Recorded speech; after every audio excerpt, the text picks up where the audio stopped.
Good morning mga idol. Pakain time muna tayo ng mga kalapati ko. Pagpasensyaan nyo na, masyadong mga sira yung mga kulungan mga idol eh. Pasensya na. Pasensya na. Pagka mga ibon ko, mga racing yan Ngayon yung dalawa, nasa bubong. Medyo nagugutom na sila, kailangan na nila ng pagkain. Mga idol. Ito yung mga racing ko Yan ang racing Taiwan ko, mga idol.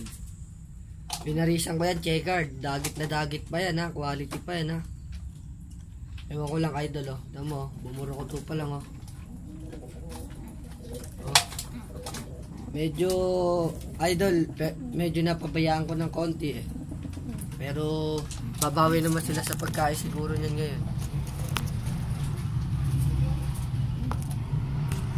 Mga idol. Papapasukin ko lang yung isa kong kalapati dahil dahil di pa papasok.